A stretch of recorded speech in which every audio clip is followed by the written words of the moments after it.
आज हम एक्सप्लेन करने जा रहे हैं movie Avengers the age of Ultron को।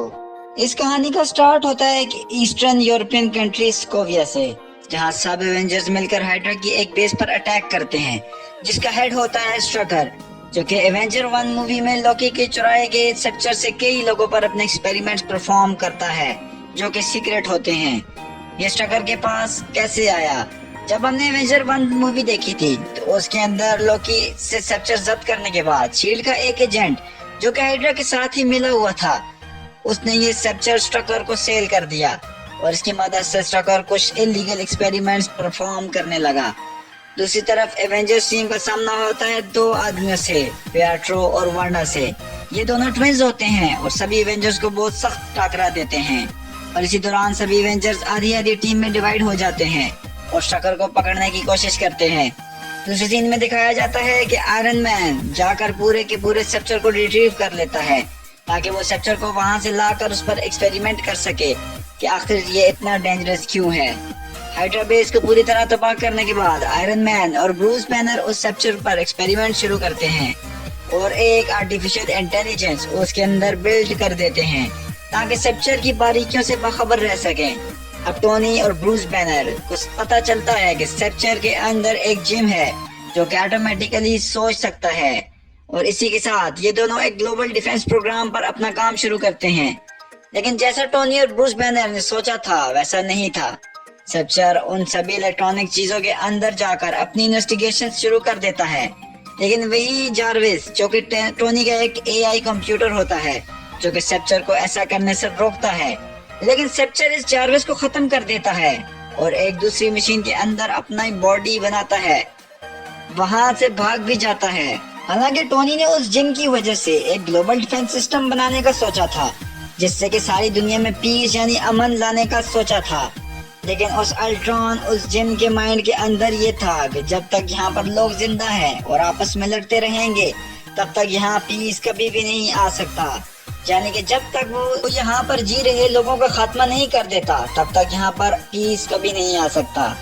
और अब स्ट्रक्चर में मौजूद जिम पूरी की पूरी स्टार्क इंडस्ट्री को तबाह कर देता है और वहीं से पहुंचता है हाइड्रा की एक बेस में, जो कभी स्ट्रकर का हुआ करता था, ताकि वो अपनी बॉडी को और भी ज्यादा इनहेंस कर सके, और साथ ही अपनी एक छोटी सी आर्क भी बनाता है जो कभी भी उसके काम आ सकती थी। और वहीं हमें पता चलता है कि स्ट्रकर को मार के पिएट्रो और वांडा को साथ मिला लेता है, और ये दोनों इसलिए अल्ट्रॉन का साथ देने को तैयार होते हैं क्योंकि ये भी टोनी के खिलाफ थे, क्योंकि टोनी स्टार्क के बनाए हुए एक वेपन से इन दोनों के माँ बाप की जान चली गई थी। अब सीन आता है अल्ट्रॉन के एक वेपन डीलर के पास। पहुंचता है वाइब्रेनियम की तलाश में। इस डीलर का नाम होता है क्लॉ। बदले में क्लॉ इनसे बहुत से पैसों की डिमांड करता है, लेकिन अल्ट्रॉन काफी सारी इलेक्ट्रोमैग्नेटिक फील्ड से बना हुआ था, इसीलिए वो किसी भी नंबर्स को कहीं से भी ट्रांसफर कर सकता है, और यूं वो कई सारा पैसा क्लॉ के बैंक अकाउंट में ट्रांसफर कर देता है और अल्ट्रॉन को वाइब्रेनियम भी मिल जाता है। आपको याद होगा कि वाइब्रेनियम वो मेटल है जिससे कैप्टन अमेरिका की शील्ड बनाई गई थी। लेकिन इसी के बीच एवेंजर्स वहां आ जाते हैं और वहां दोनों मैक्सिमॉफ और पूरी एवेंजर्स टीम के बीच फिर से लड़ाई शुरू हो जाती है। लेकिन क्योंकि अब वांडा के अंदर कई टेलीकाइनेटिक एनर्जी होती है, इसलिए वो इन सब के विजन को चेंज कर देती है, और तभी वो हल्क के माइंड को भी चेंज कर देती है, जिससे हल्क को लगता है कि पूरी की पूरी एवेंजर्स टीम हल्क का खात्मा करने वाली है। और इसी वजह से हल्क को गुस्सा आ जाता है और वो अपने साथियों पर ही हमला शुरू कर देता है। और इसी वजह से टोनी को इस बात का बहुत पहले से इल्म था कि एक न एक दिन जरूर आएगा जब हम हल्क को काबू करना होगा, और इसी वजह से टोनी स्टार्क ने एक ऐसा सूट बनाया हुआ होता है जिसका नाम होता है हल्क बस्टर। अब शुरू होती है हल्क बस्टर और हल्क के बीच एक तगड़ी फाइट, और ये फाइट तो इस मूवी की सबसे जबरदस्त फाइट है। अब हल्क को यहाँ बहुत गुस्सा आ जाता है और वो टोनी के हल्क बस्टर का एक बाजू तोड़ देता है।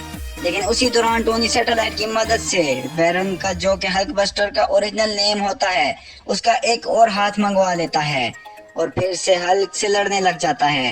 अब क्योंकि हल्क बस्टर और हल्क के बीच एक लड़ाई चल रही होती है, तो लोगों के बीच एक डर बैठ जाता है एवेंजर्स को लेकर, और उन्हें लगता है कि एवेंजर्स हमारी हिफाजत के लिए नहीं बल्कि हमारी तबाही के लिए हर वक्त तैयार रहते हैं।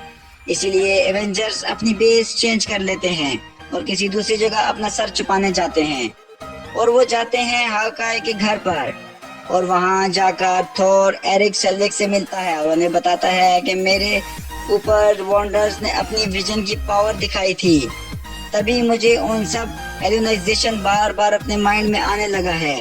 दूसरी तरफ दिखाया जाता है कि अल्ट्रॉन सीधा पहुंचता है सियोल, जो कि कोरिया का एक देश है, जहां एवेंजर्स की एक फ्रेंड चू मिलती है उसे। और वहां अल्ट्रॉन चू से कहता है कि सब्चर के अंदर मौजूद जेम को वो वाइब्रेनियम के साथ मिलाकर एक ऐसा कॉम्बिनेशन बनाए जो हमेशा उसके काम आ सके। लेकिन वहां मौजूद वांडा अल्ट्रॉन का माइंड रीड कर लेती है, तो उसे पता चल जाता है कि अल्ट्रॉन अपने माइंड में सोच रहा है कि उसे किस तरह पूरी की पूरी इंसानियत को खत्म करना है। पूरी ह्यूमैनिटी खत्म करने के पर्पस से वांडा डर जाती है और अल्ट्रॉन से दूरी बना लेती है और उसे कहती है कि हम अब इस काम में तुम्हारा साथ कभी भी नहीं देंगे।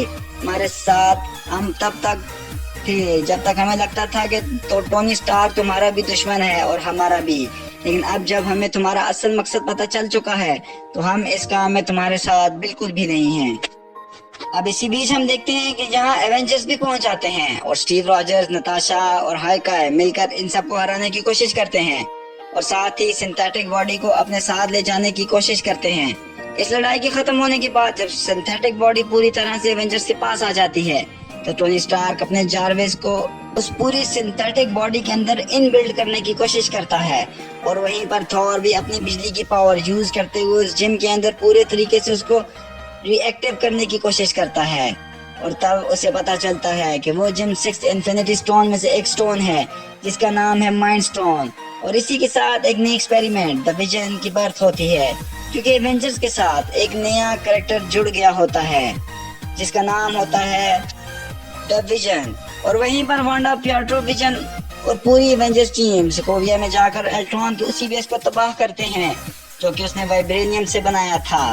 अब यहाँ पर एक और सबसे खास बात हम सबको देखने को मिलती है कि अल्ट्रॉन वहां से ये चाहता था कि वो वाइब्रेनियम के साथ एक ऐसी मशीन बिल्ड करे जो पूरे शहर के एक छोटे से हिस्से को आसमान में उड़ा के ले जा सके। वो फिर उस हिस्से को जमीन पर वापस ऐसे फेंके कि पूरी ह्यूमन सिविलाइजेशन तबाह हो जाए। और इसी बात का पता एवेंजर्स को लग चुका होता है और वो वहाँ अल्ट्रॉन को रोकने जाते हैं। वहाँ पे एवेंजर्स का अल्ट्रॉन की एक रोबोटिक आर्मी से मुकाबला होता है और अब वहाँ हम देखते हैं कि निक फ्यूरी भी पहुंच जाता है और गोलियां बरसाकर उस रोबोटिक आर्मी को तबाह करने की कोशिश करता है। इसी बीच यहाँ कुछ बच्चे भी आ जाते हैं जिन्हें बचाते हुए पिएट्रो अपनी जान गंवा बैठता है। और अब यहाँ वांडा गुस्से से पागल हो जाती है और वो अल्ट्रॉन का पूरा दिल बाहर निकाल लेती है और उसे जान से मार देती है। लेकिन उसी वक्त रोबोटिक आर्मी का एक अल्ट्रॉन की बॉडी वाला रोबोट वहां पहुंच जाता है और उस पूरी मशीन को वहां एक्टिव कर देता है। अब क्योंकि शहर जमीन पर गिरने वाला होता है, लेकिन टोनी स्टार्क और थॉर का अपना दिमाग यूज करते हुए वापस आसमान में ही उसे खत्म कर देते हैं और इसी के साथ ये फाइट यहाँ कम्प्लीटली खत्म हो जाती है। इस मूवी के एंड में हमने एक नया शील्ड का बेस देखते हैं जो कि निक फ्यूरी, मारिया और एरिक सेल्विक रन कर रहे होते हैं और वहीं से थॉर, आयरन मैन और स्टीव रॉजर्स को बाय करके एसगार्ड के लिए निकल जाता है, क्योंकि उसे अपनी विजन में 6 स्टोन्स नजर आए थे और उन्हीं पर रिसर्च करने को वो वापस एसगार्ड चला जाता है। और हम देखते हैं कि हॉकाई अपने आप को रिटायर कर लेता है और साथ ही नताशा और Steve Rogers new Avengers team बनाने के लिए न्यू एवेंजर्स को ट्रेनिंग भी देते हैं, जिसमें शामिल थे जेम्स रोड, विजन, वांडा और सैम विल्सन। मूवी के पोस्ट क्रेडिट सीन्स में हम द ग्रेट थैनोस को देखते हैं और वो कहता है कि अब वो खुद जाकर 6 के 6 इन्फिनिटी स्टोन्स को हाथ में लगाकर इस पूरी दुनिया का संहार करेगा, जो कि हम इसके आगे इन्फिनिटी वॉर में पूरी स्टोरी देख सकेंगे। हम उम्मीद करते हैं कि आपको हमारी आज की ये वीडियो जरूर पसंद आई होगी। हमारे चैनल को सब्सक्राइब कीजिएगा और हमारी वीडियोस को जरूर लाइक कीजिएगा। Thank you for watching.